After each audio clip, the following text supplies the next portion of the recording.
Start అవ్వగానే ఇక కావ్యరాజ్ కార్లను పంపించేయడం చూసిన రుద్రాణి రాహుల్ ఇద్దరు కూడా ఇంట్లో ఇక అందరి ముందు కావ్య గురించి గొడవ చేయాలని డిసైడ్ అయ్యి అందరినీ పిలిపిస్తారు హాల్లోకి. ఈ లోపల దానిలక్ష్మి ఏమైంది రుద్రాణి అని చెప్పి అంటూ ఉంటే ఆగు దానిలక్ష్మి అని చెప్పి అంటూ ఉంటుంది. ఇంతలోనే ఇక వెంటనే అపర్ణ వచ్చి ఏమైంది కాలుగాలని పిల్లిలాగా అటు ఇటు తిరుగుతున్నావు, ఎంతకీ ఏం చెప్పాలనుకుంటున్నావు అనగానే ఇంతకీ ఏం చెప్పాలనుకుంటున్నానా, ఇప్పుడు నేను చెప్పే విషయం విని మీరందరూ షాక్ అయిపోతారు. నేను చెప్పిన మాట విని కావ్య ఇంటికి దేనికి పనికిరాదని చెప్పి మీరే డిసైడ్ అవుతారు. కార్లన్నీ తీసుకెళ్ళి ఇక రెంటెడ్ కార్లన్నీ కూడా వెనక్కి పంపేసింది మీ ముద్దల కోడలు, ఇప్పుడేమంటారు అనగానే ఈ విషయమేనా, ఈ విషయం చెప్పడానికైనా ఇంట్లో అందరినీ పిలిపించావు అనగానే ఈ విషయం మీకు ఏమన్నా పెద్ద విషయంలా లేదా, మొన్నంతా వంటలు వార్పులు క్రెడిట్ కార్డ్స్ అన్నీ కూడా బ్లాక్ చేయించింది, ఇంట్లో ఒక కూర ఒక పప్పు అని షరతులు పెట్టి స్ట్రిక్ట్గా రూల్స్ పాస్ చేస్తుంది, ఇప్పుడు కనీసం ఇంట్లో కార్లు కూడా లేకుండా చేస్తుంది, మరి దీన్ని ఏమంటారు అనగానే చాలు ఇక ఎక్కువ మాట్లాడు మాకు, కార్ల విషయంలో నా కోడలు నా పర్మిషను నా భర్త పర్మిషను అడిగే ఈ పని చేసింది, ఈ విషయం అందరికీ తెలుసు నీకు తెలీదా అనగానే దెబ్బకు షాక్ అయిపోతుంది రుద్రాణి. ఏంటి ఈ విషయం మీ అందరికీ తెలుసా అనగానే దానిలక్ష్మి అవును రుద్రాణి ఈ విషయం నాకు కూడా తెలుసు, నిన్నే కావ్య కార్లు అన్న విషయంలో 2 కార్లు ఉంటే చాలు, ఇంట్లో కార్లు అనవసరంగా ఎక్కువ కార్లు ఉన్నా వేస్టే అని చెప్పి ఇంట్లో అందరికీ ఒకటే మాట చెప్పింది, నువ్వు అప్పుడు లేవులే, నువ్వు రూములో నిద్రపోతున్నట్టున్నావు అనగానే ఇక వెంటనే ఏమనాలో తెలియక దెబ్బకి నోట్లో మాట రాకుండా నుంచుంటుంది. వెంటనే ఇక ఇందిరాదేవి అప్పుడే వస్తూ ఏంటి ఏదో ప్రళయం అయిపోతున్నట్టుగా వచ్చి మమ్మల్ని అందరినీ కూడా ఇక హాల్లో సమావేశపరిచావు, ఈ విషయంకైనా చిన్న విషయం జరిగితే చాలు కావ్య మీద ఏదో ఒకటి చేసి కావ్యని ఈ ఇంట్లో చెడ్డ మనిషిలా సృష్టించాలని అనుకుంటున్నావు, కానీ అంచెకంచెలు ఎదుగుతూ నా మనవరాలు ఎప్పుడూ మంచి మార్కులతోనే ఉంటుంది, ఇదిగో నువ్వు నీ కొడుకు కావ్య మీద చాడీలు చెప్పడం కోసం అందరినీ జమ చేయడం ఆపేసి ఇక నుంచైనా బుద్ధిగా బ్రతుకు అనగానే వెంటనే ఇక సిగ్గుతో అక్కడి నుంచి వెళ్ళిపోతుంది రుద్రాణి. ఇంతలో ఇక దానిలక్ష్మికి ఫోన్ వస్తుంది. ఇక ఫోన్ లిఫ్ట్ చేసేసరికి దానిలక్ష్మి నీకోసమే ఇప్పుడు వరకు వెయిట్ చేస్తున్నా, నీ ఫోన్ కాల్ కోసమే అనగానే నేను మీతో రావట్లేదే అని చెప్పి ఫోన్లో మాట్లాడుతూ ఉంటుంది దానిలక్ష్మి తన ఫ్రెండ్తో. అదేంటి వస్తానని చెప్పావు కదా, ఇప్పుడు రాకపోవడం ఏంటి, అయినా షాపింగ్ అంటే ముందు నువ్వే ఉండేదానివి, అలాంటిది ఇప్పుడు సడన్గా నువ్వు రానంటే ఎలాగే, ఎంతైనా దుగ్గిరాల కోడలివి, నీకు ఇక నగలకి శారీస్కి ఇక మ్యాచింగ్ లేకపోతే నువ్వు అస్సలు వేసుకో, అందుకే షాపింగ్ అనేది ఇక నీ జన్మ హక్కు, నువ్వు వస్తున్నావు అంతే, మేమందరం కూడా వెయిట్ చేస్తూ ఉంటాం అనగానే సరే పెట్టేసేయండి ఫోను అని చెప్పి ఇక హడావుడిగా రెడీ అవుతుంది దానిలక్ష్మి. ఇక ఇంతలోనే ప్రకాశం వచ్చి ధాన్యం ఎక్కడికి వెళ్తున్నావు, ఏమైంది ఎంత గ్రాండ్గా రెడీ అవుతున్నావు అనగానే నేను ఎక్కడికి వెళ్తానండి షాపింగ్కి వెళ్తున్నాను అనగానే ఓహో ఉన్న చీరలన్నీ చాలవన్నట్టు ఇంకా మరికొన్ని చీరలు తీసుకొచ్చి షెల్ఫ్లు మొత్తం నింపేద్దాం అనుకుంటున్నావా, చూసావా ఇప్పటికీ నా బట్టలు ఎక్కడున్నాయి నీ బట్టలు ఎక్కడున్నాయి, చాలే షాపింగ్లు అనగానే మీరు ఊరుకోండి, నాకు ఉన్నది ఒకే ఒక్క ఆశ షాపింగే, నాకు కనీసం అది కూడా చేసుకొనివ్వరా, మనస్ఫూర్తిగా షాపింగ్ చేసి ఎన్ని రోజులయ్యిందో, నేను షాపింగ్కి వెళ్ళాలనుకుంటున్నాను అంతే అనగానే సరే నీ ఇష్టం వెళ్ళు అని చెప్పి ఇక ప్రకాశం అంటూ ఉంటే అంటే కుదరదు, నేను షాపింగ్కి వెళ్తే ఎంత ఖర్చు చేస్తానో మీకు బాగా తెలుసు, ఆ ఖర్చులన్నిటికీ సరిపడా డబ్బు కావాలి నాకు అనగానే ఇది బాగుంది, డబ్బు కావాలని నా దగ్గర అంటావేంటి, వెళ్ళి కావ్యని అడుగు, కావ్య డబ్బు ఇస్తే వెళ్ళి షాపింగ్ చేసుకో, అంతే తప్పించి ఇప్పుడు నా చేతుల్లో ఏ డబ్బులు లేవు అని చెప్పి ప్రకాశం అక్కడి నుంచి వెళ్ళిపోతాడు. ఇక వెంటనే అక్కడి నుంచి ఇంత బతికి ఈ కావ్యని అడుక్కోవాల్సిన పరిస్థితి వచ్చింది, ఏం చేస్తాం అంతా నా కర్మ, సరే కావ్యనే వెళ్ళి అడుగుతాను అని చెప్పి ఇక బయటకు వస్తుంది దానిలక్ష్మి. కావ్య ఇక వంటగదిలో శాంతకు చెప్తూ ఉంటుంది, ఈరోజు ఈ 2 కర్రీసే చాలు, రాత్రికి డిన్నర్లోకి ఈ కర్రీలే ఇక డిన్నర్లో కూడా తినేస్తారు, నువ్వు అనవసరంగా పిచ్చి వంటలన్నీ చెయ్యొద్దు అని చెప్పి అంటూ ఉండగా ఇంతలో దానిలక్ష్మి వస్తుంది.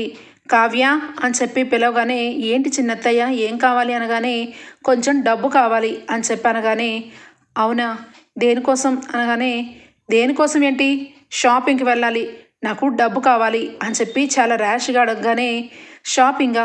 అదేంటి అత్తయ్య, మీరు మొన్నే కదా 3 లక్షలు పెట్టి చీర కొనుక్కున్నారు, ఆ తర్వాత కూడా 2 లక్షలు కావాలని తీసుకున్నారు, మొత్తం మీద 15 రోజులు కూడా అవ్వకుండానే మీరే 10 లక్షల వరకు ఖర్చు పెట్టుకున్నారు, ఇప్పుడు సడన్గా షాపింగ్ ఎందుకు అనగానే ఇక బాగా కోపంతో దానిలక్ష్మి, అదేంటి నువ్వు ఈ రకంగా లెక్కలు అడుగుతున్నావు, నీకు నేను ఏమవుతానో తెలుసా, ఈ ఇంటికి మొన్నగాక మొన్న వచ్చావు నువ్వు, ఈ ఇంటికి నేను కోడల్ని, నాకే నువ్వు లెక్కలు కడుతున్నావా, నా ఇష్టం, నేను 10 లక్షలు ఏంటి, రోజుకి 100 లక్షలైనా నేను ఖర్చు పెడతాను, అది నా హక్కు, నువ్వెవరు అడుగుతావు అడగడానికి, మర్యాదగా డబ్బు తీసుకొచ్చి చేతిలో పెట్టు, నువ్వన్నట్టుగా దేనికి వెళ్తున్నాము అని చెప్పమన్నావు, చెప్పాను అనగానే సైలెంట్గా ఉంటుంది కావ్య. ఇంతలోనే అక్కడికి దానిలక్ష్మి పక్కనే ఇక రుద్రాణి వచ్చి, దానిలక్ష్మి ఇంకా గొడవ బాగా గట్టిగా పెరిగితే బాగుండు, అప్పుడు గనక బాగా కావ్య సంగతి అందరికీ బయటకు తెలుస్తుంది అనగానే ఇక దానిలక్ష్మి వెళ్ళి డబ్బు తీసుకొనిరా అని చెప్పనగానే కావ్య సైలెంట్గా వర్క్ చేసుకుంటూ ఉంటుంది. నీకే చెవులు పంచేవా అని చెప్పి అడుగుతూ ఉంటుంది దానిలక్ష్మి. నువ్వు ఊరుకోవద్దురా, ఈ కావ్యకి బాగా నెత్తి మీద కళ్ళు వచ్చినాయి, అందుకే కొంచెం కూడా మర్యాద లేకుండా నువ్వు అడుగుతున్న మాట పట్టించుకోకుండా ఎలా వెనక్కి తను తిరగకుండా వర్క్ చేసుకుంటుందో చూసావా, ఇదిగో కావ్య, మీ చిన్నత్తయ్య గారికి డబ్బు కావాలని ఇందాకెప్పుడో చెప్పింది, ఇస్తానన్నట్ట ఇవ్వనన్నట్ట అని చెప్పి రుద్రాని అనగానే, ఇస్తానన్నట్టు కాదు ఇవ్వనన్నట్టు కాదు, నా పని నేను చేసుకుంటున్నట్టు, మీ ఇష్టం వచ్చిన రోజులు మీ ఇష్టం వచ్చినట్టు ఖర్చులు పెట్టుకున్నారు, అంతా గతం, ఇప్పటి నుంచి నేను కొత్తగా రూల్స్ పెట్టాను, షాపింగ్కి వెళ్ళాలనుకోవడం కరెక్టే, వెళ్ళండి, కానీ ఎందుకోసం వెళ్తున్నారు, దేనికి ఖర్చు పెడుతున్నారు అన్న విషయం నాకు తెలియాలి అన్నాను. మీరు చీరలు నగలు అన్నారు, చీర కొన్నారు, నగలు కొన్నారు, ఇప్పుడు ఈ 15 రోజుల్లో మీకు అవసరం లేని ఖర్చులు చేయాలి అంటే ఇక్కడ ఏమీ లక్షల లంక బిందులు లేవు, అక్షయ పాత్రలు లేవు చిన్నత్తయ్య, అందుకే నేను ఇవ్వనంటున్నాను అని చెప్పి అక్కడి నుంచి కావ్య వెళ్ళిపోతూ ఉంటే, ఆగు అని చెప్పి గట్టిగా అరుస్తుంది. ఇంతలో అక్కడికి దానిలక్ష్మి, ఇక రుద్రాణి, అపర్ణ అందరూ కూడా హాల్లో ఉంటారు. ఇక రాజ్ కూడా అప్పుడే వస్తూ ఉంటాడు.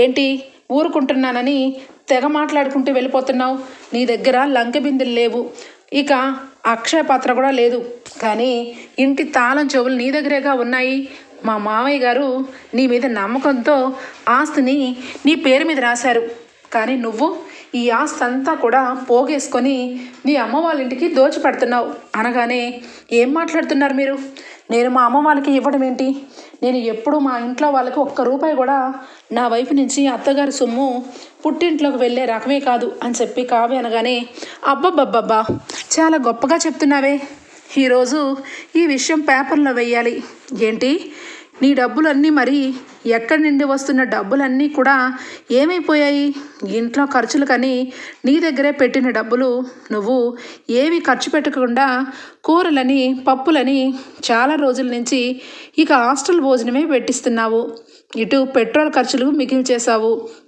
ఇటు మామయ్య గారికి హాస్పిటల్ బిల్లు కూడా సమయానికి కట్టలేదు, అసలు నువ్వు డబ్బంతా నువ్వు అకౌంట్లో వేసుకొని ఏం చేస్తున్నావు, మరి ఎవరికి ₹1 కూడా ఇవ్వట్లేదు, ఏమనంటే నా ఇష్టం అంటున్నావు, దీనికి సమాధానం చెప్పి తీరాలి, ఇంట్లో అందరూ కూడా ఈ విషయంలో నాకు పూర్తిగా న్యాయం చేసే వరకు నేను వదిలిపెట్టను, చెప్పక్క పద్దాక కావ్య మంచిది, కావ్య చాలా మంచిదని అందరి ముందు కావ్యని తెగ పొగుడుతావు కదా, ఇప్పుడు చెప్పు, నీ కోడలు నన్ను అవమానిస్తుంది, నేను షాపింగ్కి వెళ్ళాలని సిగ్గు తెరిచి చిన్నదైన వయసులో వెళ్ళి చేయి చాచి అడిగితే డబ్బులు ఇవ్వని మొహం మీద చెప్తుంది, ఇది ఎంతవరకు కరెక్టు, చెప్పరా రాజ్, నీ భార్య చేసే విషయంలో నా భార్య ఏ తప్పు లేదు, నా భార్య చాలా మంచిదని మొన్నటి నుంచి బాగా వెనకాల వేసుకొస్తున్నావు కదా, ఇప్పుడు చెప్పండి, నాకు డబ్బులు ఇవ్వడానికి నీ భార్యకి ఏ మహా అడ్డొచ్చింది, అంటే దీన్ని బట్టి డబ్బులన్నీ కలిసి ఎక్కడికి వెళ్తున్నాయి, ఈ విషయం నాకు తేల్చాల్సిందే అని చెప్పి దానిలక్ష్మి పట్టుబడుతుంది. అది పిన్ని అని అనబోయే లోపల కావ్య వెంటనే, మీరు ఊరుకోండి, ఏంటి మీకేం కావాలి, ఈ డబ్బులన్నీ కలిపి నా అకౌంట్లో మూలుగుతున్నాయని మీరు అంటున్నారు, అవును అదే నిజం, ఇప్పుడేంటి, నేను ముందే చెప్పాను, ఇంట్లో అన్నీ కూడా ఎవరి అవసరం వచ్చినా నా దగ్గరికే రావాలి, ఏ అవసరానికైనా బిల్లుతో సహా చూపిస్తేనే డబ్బిస్తానని, ఇందులో ఒకరు ఎక్కువ కాదు ఒకరు తక్కువ కాదు, అక్కడ ఉన్న మా స్వప్నక్క విషయంలోనే నగనే తీసుకున్న దాన్ని. ఇప్పుడు మీ నగల విషయంలో వెనక్కి తీసుకోకుండా మీకు ఆల్రెడీ ఉన్నాయని చెప్తున్నాను. బాగా సంతోషపడండి. ఇక ముందు షాపింగ్లని, షికార్లని, అనకూడని ఖర్చులన్నీ ఏవి జరగడానికి వీల్లేదు. అన్నీ కూడా స్టాప్ చేసుకోండి. ఇంట్లో హాస్టల్ భోజనం అనుకుంటారో లేకపోతే ఒక కూర ఒక పప్పే అనుకుంటారో మీ ఇష్టం. ఇంట్లో భోజనం తప్పించి బయట నుండి భోజనమే రాదు. ఇంకోటి కూడా చెప్తున్నాను చిన్నత్తయ్య, పదే పదే షాపింగ్లని డబ్బులు తగలేయడానికి నన్ను అడిగితే మాత్రం నేను మాత్రం అస్సలు ఇవ్వను. ఈ విషయంలో నన్ను ఎవరు కూడా ఏమి చెప్పినా వినను అని చెప్పి చాలా రూడ్గా అక్కడి నుంచి కావ్య వెళ్ళిపోతుంది. ఇక ఒక్కసారిగా రుద్రాని దానిలక్ష్మి అవాక్కైపోతారు. ముఖ్యంగా అక్కడ ఉన్న స్వప్న, ఇక పక్కనే ఉన్న అపర్ణ, ఇందిరాదేవి ముగ్గురు ఆశ్చర్యపోతారు. కావ్య ఎప్పుడు కూడా ఇలా మాట్లాడలేదు, చాలా శాంతంగా చెప్తుంది. అలాంటిది ఈరోజు ఏంటి ఎంత కోపంగా చెప్పింది? అయినా ఎందుకు కావ్య ఈ రకంగా స్ట్రిక్ట్గా రూల్స్ పాస్ చేస్తుంది? ఇంట్లో ఏదో జరుగుతుంది, ఈ ఇద్దరు మొగుడు పిల్లలు ఏదో దాచిపెడుతున్నారు, అదేదో తెలుసుకోవాలి అని చెప్పి ఇక అపర్ణ అనుకుంటుంది. అంతే, ఇక రుద్రాని ఆహానికి ఇక దెబ్బ తగిలేసరికి ఇక తట్టుకోలేక, సరే అయితే ఇంట్లో అందరూ వినండి, మీ కావ్య బాగా డబ్బు తీసుకొని తన పేరు మీద ఆస్తి ఉందని కళ్ళు నెత్తి మీద పెట్టుకొని ప్రవర్తిస్తుంది. నేను కూడా ఇంకా ఈ ఇంటి గురించి, ఈ ఇంటి పరువు గురించి, ఎవరి గురించి ఆలోచించను. ఏం చేయాలో అదే చేసి తీరుతాను, ఎక్కడి వరకు వెళ్ళాలో అక్కడ వరకు వెళ్తాను అని చెప్పి ఇక రుద్రాని దానిలక్ష్మి ఇద్దరు కూడా అక్కడి నుంచి వెళ్ళిపోతారు. ఇక కావ్య దగ్గరికి రాజు వస్తాడు. కళావతి అని చెప్పి అనగానే, ఏమైందండి అని చెప్పి అనగానే, కళావతి, నిన్ను చూస్తుంటే నాకు చాలా బాధగా అనిపిస్తుంది. ఇంట్లో ఇన్ని గొడవలు జరుగుతున్నాయి, అందరూ నీ మీదే వేలు పెట్టి చూపిస్తున్నారు. కానీ నేను అన్నీ తెలిసి నిన్ను ఇరికించినట్టు నాకు అనిపిస్తుంది. విషయం చెప్పనివ్వను, అలా అని చెప్పి ఈ విషయం ఇదే అని చెప్పి నీ నోటితో నువ్వు చెప్పాలన్నా ఊరుకోను. నిన్ను అటు కాకుండా ఇటు కాకుండా మధ్యలో నలిపేస్తున్నట్టు అనిపిస్తుంది కళావతి అని చెప్పి కళ్ళ వెంట నీళ్లు పెట్టుకుంటాడు రాజ్. ఏమండి, మీరేంటండి, ధైర్యంగా ఉండండి. ఖచ్చితంగా ఇంట్లో వాళ్ళు తిట్టుకుంటే నన్నేక తిట్టుకుంటారు, నాకు అలవాటేలేండి. ఇప్పుడు నన్ను మెచ్చుకోవాలని నేను కోరుకోవట్లేదు. మనం అనుకున్న టార్గెట్ ఇంకొక 10 రోజులే ఉంది. ఈ లోపల 20 కోట్ల రూపాయలు ఇక రెడీ చేసి ఇన్స్టాల్మెంట్ కట్టాలి. ఇక మనకి టైం అనేది లేదు, రాత్రింబవళ్ళు కష్టపడాలి అని చెప్పి అనుకునే లోపలే ఇక కావ్య మెయిల్ వస్తుంది. శృతికి ఫోన్ చేస్తుంది కావ్య. ఏంటి శృతి, కొత్త మెయిల్ వచ్చింది, అలాగే కొత్త ఆర్డర్ ఏదో వచ్చినట్టుంది అనగానే, అవును కొత్త ఆర్డర్ వచ్చింది మేడం, మీ డిజైన్స్ అన్నీ కూడా మార్కెట్లో చాలా గొప్పగా అమ్ముడవుతున్నాయని కొత్త కంపెనీ వాళ్ళు మనల్ని ఎత్తుక్కుంటూ మరీ అప్రోచ్ అయ్యారు. మీరు అంతకుముందు కొత్త కంపెనీలు ఎవరికి కూడా మనం ఆర్డర్స్ అన్నీ ఇవ్వమని చెప్పారు కదా, నేను నో చెప్పడంతో మీకే డైరెక్ట్గా మెయిల్ చేసినట్టున్నారు మేడం అని చెప్పాను. కానీ లేదు, నువ్వు వాళ్ళని ఆఫీస్కి రమ్మని చెప్పు, వాళ్ళతో నేను మాట్లాడతాను అని చెప్పి అంటుంది కావ్య. రాజ్, కావ్య ఇద్దరు కూడా ఇద్దరు మరుసటి రోజు ఆఫీస్కి వెళ్తారు. ఇక ఆర్డర్ వస్తుంది. వాళ్ళకి ఇక డబ్బు తీసుకుంటాడు రాజ్. అయితే మీరు మిడిల్ క్లాస్ వాళ్ళకి, హై క్లాస్ వాళ్ళకి, అలాగే లో క్లాస్ వాళ్ళకి అందరికీ నచ్చినట్టుగా డిజైన్స్ చేసి ఇవ్వండి. మీరు అనుకున్నట్టు ఈ ఆర్డర్ మొత్తం మీకే వస్తుంది. ఇది కొన్ని లక్షలకు విలువైన, కొన్ని కోట్లకు విలువైన ఆర్డర్. ఇది కనుక మీరు కరెక్ట్గా చేస్తే దీని మీద మీకు చాలా ప్రాఫిట్ ఉంటుంది, మాకు కూడా డబ్బు వస్తుంది అని చెప్పి డీలింగ్ కుదుర్చుకొని అడ్వాన్స్గా డబ్బు ఇచ్చి మరీ వెళ్తారు. ఇక కావ్య రాజ్ మోహన్లో చాలా సంతోషంతో నిండిపోతుంది. కావ్య, ఏమండి, వారం రోజుల్లో కష్టపడి ఇక ఎలాగోలాగా 20 కోట్ల రూపాయలు సర్దుదాం అనుకున్నాం, కానీ ఆ దేవుడు మన చేతుల్లో ముందే డబ్బు వచ్చేలాగా చేశాడు. కాబట్టి బ్యాంకు వాళ్ళకి ముందే కట్టేస్తే మంచిదండి, రేపు పొద్దున్నే మనం బ్యాంకుకి వెళ్ళాలి అని చెప్పి కావ్య అంటుంది. సరే కళావతి, ఇదంతా నీ వల్లే ఇలా ఈరోజు ఈ ఆస్తి మిగిలింది. నేను అనవసరంగా చాలా బాధ పెట్టాను అని చెప్పి గట్టిగా హక్ చేసుకుంటాడు రాజ్. అయితే నేను చెప్పాను కదండి, మీరు ఖచ్చితంగా నన్ను పట్టుకొని ఇలాగే మాట్లాడతారని అనగానే, ఇలా కాదు, నిన్ను నిజంగా ఎత్తుకొని మొత్తం తిప్పేయాలన్నంత ప్రేమగా ఉంది, కానీ ఇక ఇది ఆఫీస్ అయిపోయింది అని చెప్పి రాజ్ అయితే బాగా మారిపోతాడు. ఇక కావ్య, రాజ్ అయితే ఆనందంతో ఇక హ్యాపీగా, మనం ఇక ఈ హ్యాపీ మూమెంట్లో ఎక్కడికైనా వెళ్దామా కళావతి అనగానే, ఏంటండి మీరు ఇంకా చిన్నపిల్లలాగా డబ్బు వచ్చిన వెంటనే ఇక మళ్ళీ షాపింగ్లని, బయటని, అదని ఇదని తిరగాల, ఇప్పుడు ఏమీ అవసరం లేదు అని చెప్పి అంటుంది కావ్య. ఇక ఒక్కసారిగా రాజ్ సరే మరి ఈవినింగ్ త్వరగా ఇంటికి వెళ్ళిపోదాం అని చెప్పి రాజ్ తన వర్క్ తను చేసుకుంటూ ఉంటాడు. ఇక ఈ లోపలే కావ్య కళ్ళు తిరిగి పడిపోతుంది. కావ్య కావ్య అని చెప్పి ఆఫీస్లో అందరూ కావ్య దగ్గరికి రాగానే ఇక రాజ్ అయితే కళావతి ఏమైంది, కళావతి ఏమైంది అని చెప్పి ఇక అనడంతో కావ్య కళ్ళు తెరవదు. ఇక డాక్టర్కి ఫోన్ చేయగానే ఇక డాక్టర్ వచ్చి చెక్ చేసి కావ్య కడుపుతో ఉందని చెప్పి కంగ్రాచులేషన్స్ రాజ్, మీరు తండ్రి కాబోతున్నారు, ఆమె కడుపుతో ఉంది, తల్లి కాబోతుంది అని చెప్పి డాక్టర్ గుడ్ న్యూస్ చెప్పడంతో రాజ్ చాలా సంబరపడిపోతాడు. కావ్యని నిజంగానే ఎత్తుకొని గిరా తిప్పేస్తాడు. ఆఫీస్లో అందరూ స్టాఫ్ అందరూ కూడా చాలా సంతోషంతో ఇక మైమర్చిపోతూ ఉంటారు. రాజ్ అయితే కళావతి ఈ విషయం మనం ఫోన్లో చెప్పడం కంటే డైరెక్ట్గా వెళ్ళి చెప్తేనే చాలా మంచిది అని చెప్పి అనడంతో సరేనండి మనం డైరెక్ట్గానే వెళ్ళి చెప్దాం అని చెప్పి కావ్య ఇక సంతోషంతో ఇద్దరు కూడా ఆఫీస్ నుంచి బయటకు వస్తారు. ఇక కావ్య ఏమండి నాకు అని చెప్పి ఇక సిగ్గుపడుతూ ఉంటుంది. ఏమైంది కళావతి అనగానే ఇందాక మీరు ఎక్కడికైనా బయటకు వెళ్దాము తినడానికి అన్నారు కదా, కానీ నిజంగా నాకు మొన్నటి నుంచే ఎక్కడికైనా వెళ్ళి తినాలనిపిస్తుంది, కానీ డబ్బుల కోసం ఆలోచించి నేను ఏమి తినాలనిపించట్లేదని మీతో అబద్ధం చెప్తున్నాను. కానీ ఇప్పుడు అర్థమైంది నేను ఎందుకు తినాలనిపిస్తుందో. నా కడుపులో ఉన్న మీ బిడ్డేనండి నాకు రకరకాల రుచులన్నీ తినాలనిపిస్తుందని చెప్తుంది. ఇప్పుడు నేను ఈ విషయంలో ఆఫ్ చేస్తే అంతకంటే ఉండదు, పదండి వెళ్దాం అనగానే ఇంకెందుకు ఆలస్యం పద అని చెప్పి ఇద్దరు కలిసి హోటల్కి వెళ్తారు. ఇక హోటల్కి వెళ్ళగానే ఇక కావ్య ఏమండి మీరు వెళ్ళి ఆర్డర్ చేయండి నేను ఇక్కడే కూర్చుంటాను అని చెప్పి కావ్య కూర్చోగానే ఇక ఒక్కసారిగా ఆశ్చర్యపోతుంది కావ్య. ఇక మొహానికి స్కార్ఫ్ కట్టుకొని ఇక అక్కడి నుంచి మెల్లగా నడుచుకుంటూ లోపలికి వస్తుంది. ఇక రుద్రాణిని చూసి షాక్ అయిపోతూ ఉంటుంది. ఇది రుద్రాణి గారే కదా, ఎవరికి తెలియకుండా స్కార్ఫ్ కట్టుకున్నారేంటి అని చెప్పి కావ్య ఒక్కసారిగా ఇక మెల్లగా వెనక్కి తగ్గి నుంచుంటుంది. ఇక అటువైపుగా రాజగోపాల్ని చూసి ఆశ్చర్యం వేస్తుంది. రాజగోపాల్ కూడా మొహానికి మాస్క్ వేసుకుంటాడు. ఇద్దరు కలిపి ఇక ఒకవైపు నుంచొని ఏంటి అర్జెంటుగా రమ్మని ఫోన్ చేశావు, నీకోసం నేను బ్యూటీ పార్లర్ని అదని ఇదని అబద్ధాలు చెప్పి బయటకు వచ్చాను. ఈ విషయం గనక ఇంట్లో ఎవరికైనా తెలిసిందో ఇక నిన్ను పోలీసు స్టేషన్కి పంపించడమేమో కానీ నన్ను జైల్లోనే ఉండేలాగే చేస్తారు.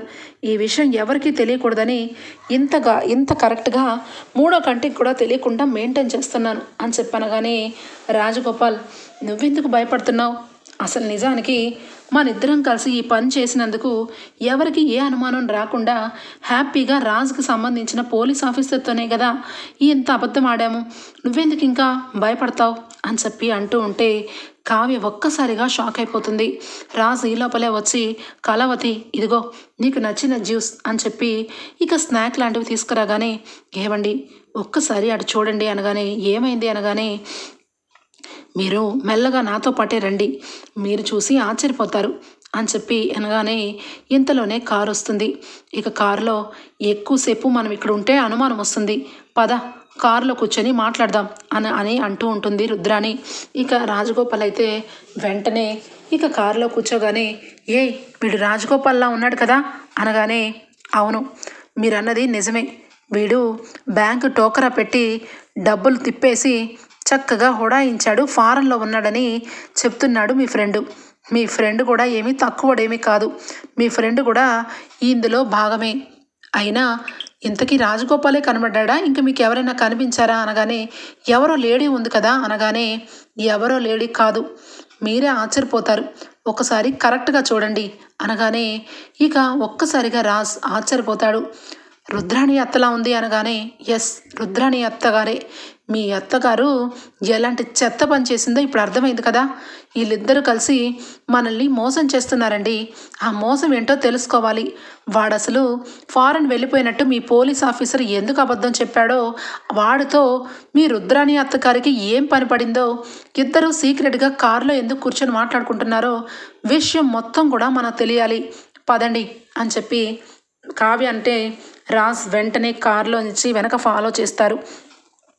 ఇక మొత్తానికైతే కారులో వెళ్తూ ఎవ్వరికీ అనుమానం రాకుండా ఒక ఓపెన్ ప్లేస్ దగ్గర ఇక ఒక ఇల్లు ఉంటుంది. ఆ ఇంటికి ఇక ఎవరు ఉండరు. ఆ ఇంట్లోనే రాజగోపాల్ అందులోనే ఉంటూ ఉంటాడు. ఇక ఎవరికి కూడా అనుమానం రాకుండా ఇక మొత్తానికైతే ఆ గదిలోకి ఇటు రుద్రాణి అలాగే ఇక రాజగోపాల్ ఇద్దరు లోపలికి వెళ్తారు.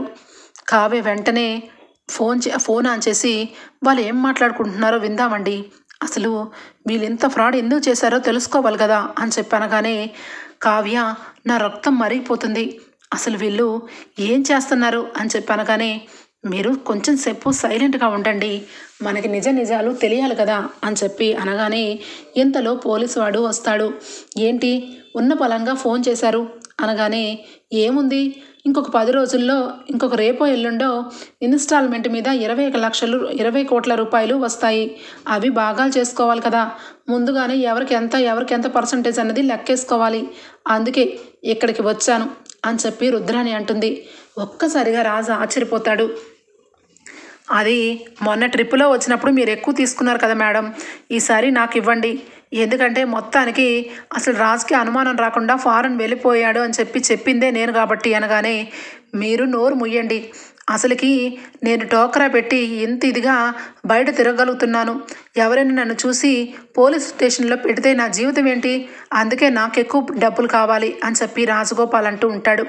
ఇక మరొక పక్క ఇద్దరు ఆపండి, దీనికి అసలు ప్లాన్ చేసిందే నేను, మా నాన్న అకౌంట్స్లో అసలు మా నాన్న చెప్పింది 10 కోట్ల రూపాయలే, నేను 100 కోట్ల రూపాయలని చెప్పి మాఫీ చేయించి బ్యాంకు మేనేజర్ లాగా ఇద్దరు మనుషులకి వేషాలు వేయించి వాళ్ళని డైరెక్ట్గా ఆఫీస్కి పంపించిందే నేను, కాబట్టి ఎక్కువ నాకు మీ ఇద్దరికి 50-50 అనగానే ఏం చేస్తాం మేడం, అంతా మీరు చెప్పినట్టే చెయ్యాలి, కానీ ఇక మీరు అన్నట్టు ఆ బ్యాంక్ మేనేజర్లు ఇద్దరు కూడా ఏదో ఒక రోజు దొరికిపోతారు, కాబట్టి వాళ్ళిద్దరిని కూడా ఎక్కడో ఊరికి పంపించేయడం మంచిది అనగానే ఎందుకు, కావ్య రాజు వాళ్ళు ఇంకొక 3 డేస్లో వాళ్ళు 20 కోట్ల రూపాయలు ఇవ్వాలి, వాళ్ళు యాస్టీస్గా ఆఫీస్కే వెళ్తారు, అప్పుడు ఇక వాళ్ళకి డబ్బు ఇస్తారు, ఆ డబ్బు తీసుకొని పంచుకుంటాం, ప్రతి నెల అదే జరుగుతుంది, రాజ్కి ఎంతైనా వాళ్ళ తాతయ్య అంటే చాలా ఇష్టం, కాబట్టి ఆ సంతకం గురించి ఎంత ఇదిగా ఆస్తిని కూడా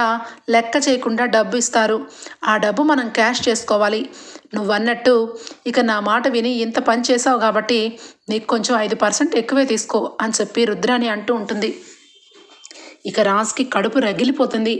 రుద్రాణి ఇంత ఘోరానికి తలపెట్టిందని చెప్పి అర్థం చేసుకొని లోపలికి వెళ్ళబోతుంటే ఏమండి ఆగండి, వీళ్ళు ఎంత ఘోరంగా నాటకాలాడి డ్రామాలాడి మనల్ని ఆడుకుంటూ మన డబ్బును తీసుకొని ఎంజాయ్ చేస్తున్నారు, ఇలాంటి వాళ్ళని మీరు వెళ్ళినంత మాత్రాన ఏమీ అవ్వదు, వీళ్ళని ఏ రకంగా ఇరికించాలో ఎవరితో వీళ్ళకి పోలీస్ స్టేషన్లో పెట్టించాలో నాకు బాగా తెలుసు, ఫోన్ చెయ్యండి అనగానే ఇక వెంటనే ఫోన్ చేస్తాడు రాజ్. అయితే ఇక వెంటనే కమిషనర్ గారు రాజ్కి ఫోన్ చేసి మొత్తం జరిగిన విషయం మొత్తం రాజగోపాల్ అనే వ్యక్తి ఫారెన్ వెళ్ళిపోయాడని నమ్మిస్తున్నాడు, ఆయనకు సంబంధించిన డీటెయిల్స్ అన్నీ నాకు తెలుసు, పలానా చోటకి రండి అని చెప్పి ఇక ఫోన్ చేయగానే ఇంతలోనే బ్యాంక్ ఆఫీసర్లు అని చెప్పి ఇక పేర్లు పెట్టుకొని వాళ్ళు కూడా ఫ్రాడ్ చేస్తున్నారు అని చెప్పి మొత్తం ఇన్ఫర్మేషన్ మొత్తం కూడా పాస్ చేస్తాడు రాజ్.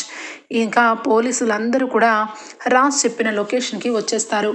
ఇక రాజగోపాల్ ఇక ఒకవైపు రుద్రాణి మరొక వైపు పోలీస్ ఆఫీసర్ ముగ్గురు మాట్లాడుకొని ఎవరికి అనుమానం రాకుండా ఇక్కడి నుంచి వెళ్ళిపోవాలి, పదండి అని చెప్పి బయటకు వచ్చే లోపల మొత్తం పోలీసులు చుట్టుముట్టి ఉంటారు. ఒక్కసారిగా రాజగోపాల్ ఏంటి మీరందరూ ఎవరు అనగానే సివిల్లో ఉన్న పోలీస్ ఆఫీసర్లరా, ఎక్కడికి రా ఉడాయిస్తున్నావు, మర్యాదగా 100 కోట్ల రూపాయలు ఎవరెవరికి ఎక్కడెక్కడ ఇచ్చావో చెప్పు, నీ వల్ల ఎన్ని కుటుంబాలు రోడ్డు మీద పడ్డాయో తెలుసా అని చెప్పి ఇక పోలీసు వాళ్ళు చెంపలు పగలకొట్టి అరెస్ట్ చేస్తారు. ఇంతలో పోలీస్ ఆఫీసర్ అయితే నేను కూడా అదే చెప్పబోతున్నాను, మీరందరూ బాగానే వచ్చారే, నాకు ఇన్ఫర్మేషన్ వచ్చింది అని చెప్పి కవర్ చేసుకుంటూ ఉంటే రాజు వచ్చి ఇక పోలీసు వాడి చెంప పగలకొట్టి నోర్మై, నువ్వు ఒక పోలీస్ ఆఫీసర్వేనా, డబ్బు కోసం ఇంత కక్కుర్తిగా ఫ్రెండ్ని మోసం చేస్తూ ఇటు పేద ప్రజల్ని మోసం చేస్తూ పోలీస్ యూనిఫామ్ వేసుకొని ఇంత నీచానికి దిగపడిపోతావా, నీ గురించి ఎవరికి తెలియదురా, నీ గురించి మొత్తం తెలిసిపోయింది, నువ్వు కూడా దొంగవేనని అని చెప్పి రాజు అంటాడు. ఇక రుద్రాణి సైలెంట్గా ఇక వెళ్ళిపోబోద్దామని, అది వీళ్ళేదో మోసం చేశారు రాజ్, నన్ను కూడా బ్లాక్మెయిల్ చేశారు, కానీ నేను అనగానే నోరుముయ్, ఎక్కువ మాట్లాడావంటే ఇక్కడే ఇక్కడే పాతేస్తాను జాగ్రత్త అని చెప్పి కావ్య నిజస్వరూపం మాట్లాడుతుంది. ఏంటి, ఏం మాట్లాడావు? నన్ను ఇక్కడే పాతేయడం ఏంటే? నిలువాల ఇక్కడే పాతేస్తానంటున్నా. నువ్వు మా ఇంటికి ఏమీ కాదు. ఇక తాతయ్య గారు నిన్ను చేరదీసి పెంచినందుకు చాలా పెద్ద బహుమతి ఇచ్చావు. నువ్వు మాకేంటి, మాకేమైనా రిలేషన్వా? నువ్వు ఇక్కడికి వచ్చి వీళ్ళతో డీలింగ్ కుదుర్చుకోవడం అంతా కూడా విన్నాము. డబ్బు కోసం ఇంత కక్కుర్తి పడి వేరొకరితో చేతులు కలిపి ఆస్తిని మొక్కలు చేయాలని చూసావు. ఆస్తి రాలేదని తెలుసుకొని నా పేరు మీద ఆస్తి ఉంది, ఏ రకంగా మేము ఎమోషనల్గా ఇక లొంగిపోతామో తెలుసుకొని తాతయ్య సంతకం అని కబుర్లు చెప్పి డబ్బుని వేసుకుంటున్నావు. నీ గురించి మాకు తెలీదా? మొత్తం తెలిసిపోయింది. నీ కన్నుతో నువ్వే వేలని పొడుచుకొని నువ్వే మా కంటపడ్డావు అని చెప్పి రుద్రాణిని చంప చెళ్ళు అనిపిస్తుంది కావ్య. రాజు అయితే చిన్నప్పటి నుంచి అత్త అత్త పిలిచినందుకు నా మీద నాకే అసహ్యం వేస్తుంది. నాకు కొట్టాలనే ఉంది కళావతి, కానీ నా చెయ్యికి ఆమె శరీరానికి తగిలితే ఇంకా నా చెయ్యి ఇంకా చండాలం అని చెప్పి నేను ముట్టుకోవట్లేదు. ఇంకా చూస్తారేంటి, ముగ్గురిని అరెస్ట్ చేసి లోపలేయండి. డబ్బు ఎక్కడ పెట్టాడో వీడు చెప్పకపోతే మక్కలు ఇరగ తీసేస్తారు పోలీసులు అని చెప్పి రాజు అనే లోపల చెప్తాను, డబ్బంతా ఇదిగో ఇక్కడే ఉంది, అక్కడే ఉంది, డబ్బును తీసుకొని నన్ను వదిలేసేయండి దయచేసి అని చెప్పి ఇక ప్రాధాయపడుతూ ఉంటాడు రాజగోపాల్. నోరు మూసుకొని వెళ్ళరా, డబ్బు కోసం ఎంత కక్కుర్తిగా ఇన్ని పనులు చేసిన మీరు కటకటాలనగల మగ్గాల్సిందే అని చెప్పి రాజు అంటూ ఉంటాడు. ఇక రుద్రాణిని ఆడ పోలీసులు పట్టుకొని తీసుకొని వెళ్ళిపోతారు. ఇక ఇంతలోనే డబ్బును తీసుకొని ప్రజలందరికీ కూడా పంచమని చెప్పి రాజు చెప్పడంతో ఇక టీవీల్లో వస్తూ ఉంటుంది లైవ్ టెలికాస్ట్. అయితే ఇక దుగ్గిరాల కుటుంబం ఒక్కసారిగా ఉలిక్కి పడుతుంది. జరిగిందంతా టీవీల వాళ్ళు చెప్తూ ఉంటారు. దుగ్గిరాల ఇంట్లో ఉంటూనే వాళ్ళు పెంచుకున్న పావు లాంటి వ్యక్తి రుద్రాణి గారు వాళ్ళ ఇంటిలో ఇక టోకరా వేసి డబ్బును తీసుకొని ఉడాయించాలని చూసినా ఈవిడకి జైలు శిక్ష తప్పదు. ఆ ఇంట్లో ఉంటూనే వాళ్ళ ఇంట్లో వాళ్ళందరికీ మోసం చేసింది ఈవిడ అని చెప్పి రుద్రాణి మొహాన్ని ఫోటోగా వేస్తూ ఉంటారు. ఒక్కసారిగా ఇంట్లో అందరూ ఆశ్చర్యపోతారు. ఇంటి సంగతులన్నీ కూడా టీవీలో చెప్తూ ఉంటే అప్పుడు తెలుస్తుంది కావ్యరాజ్ ఏ రకంగా ఇంట్లో ఎంత క్షోభపడ్డారన్న విషయం అంతా కూడా. ఆస్తి పత్రాలు పోతాయని కావ్యరాజ్ ఎంతగా తప్పించిపోయారో ఇంట్లో ఎవరికి ఏ మాట తెలియకుండా పాపం వాళ్ళ కడుపులోనే పెట్టుకొని ఇంట్లో అందరితోనే మాటలు పడ్డారు. కార్లు హోదాలు అని ఇంట్లో అందరూ రోజుకి లక్షల మీద ఖర్చు పెడుతూ ఉంటే ఇంటి గురించి ఎవరికి ఏమీ తెలియకుండా పోయింది. కానీ డబ్బు విలువ తెలిసిన పిల్ల కాబట్టి ఆస్తిని వేరొక చేతులకు వెళ్ళిపోకుండా ఇన్స్టాల్మెంట్ మీద కట్టాలని ఇల్లుని కాపాడుకుంది.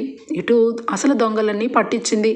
నిజంగా కావ్య అన్నిటికీ ఉత్తమరాలు. అందుకే బావా అన్నీ తెలుసుకొని కావ్య పేరు మీద ఆస్తి రాశాడు అని చెప్పి జరిగిందంతా తెలుసుకొని ఇక చాలా బాధపడతారు కావ్య విషయంలో అపార్థం చేసుకున్నందుకు. ఇక ఇంతలోనే కావ్యరాజ్ ఇంటికి వస్తారు. ఇక ఇంట్లో వీళ్ళందరికీ కూడా విషయం తెలుస్తుంది.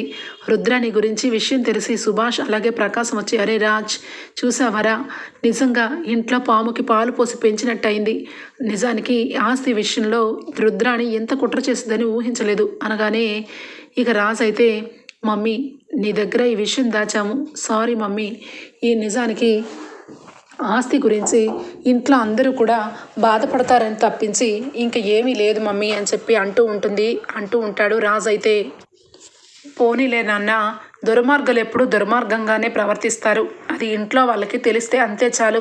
నా కొడుకు కోళ్ళు ఈరోజు ఈ ఇంటి గౌరవంతో పాటు ఈ ఆస్తిని కూడా కాపాడారు. కొన్ని వేల మంది పేద ప్రజలకి అన్యాయం జరగకుండా చూసుకున్నారు అని చెప్పి అంటూ ఉంటుంది. ఇక అపర్ణ వెంటనే దానలక్ష్మి వచ్చి, కావ్య అని చెప్పి 2 చేతులు పట్టుకొని, నేను చాలా తప్పు పని చేశాను. మీరు నిజంగా నువ్వు చిన్న వాళ్ళైనా మీరిద్దరూ ఆస్తి కోసం ఎంత పోరాడారో, ఎంత బాధను అనుభవించారో ఇప్పుడు తెలుస్తుంది. దెయ్యం లాంటి దాంతో జతకట్టి నేను కూడా దెయ్యంలాగే ప్రవర్తించాను తప్పించి మానవత్వం లేకుండా ప్రవర్తించాను, నన్ను క్షమించు అనగానే, అయ్యో చిన్నత్తయ్య మీరు ఆ మాట అనద్దు అని చెప్పి కావ్య నీరసపడిపోతూ ఉంటే, ఏమైంది కావ్య అనగానే, మమ్మీ ఈ విషయంలో అసలు విషయం చెప్పడం మర్చిపోయాను. నిజానికి ఇంట్లో అందరూ కూడా చాలా సంతోషపడే న్యూస్. కావ్య తల్లి కాబోతుంది. మేము త్వరలో పేరెంట్స్ అవ్వబోతున్నాము. నువ్వు నానమ్మ అవ్వబోతున్నావు మమ్మీ అని చెప్పి ఇక విషయాన్ని చెప్తాడు రాజు అయితే.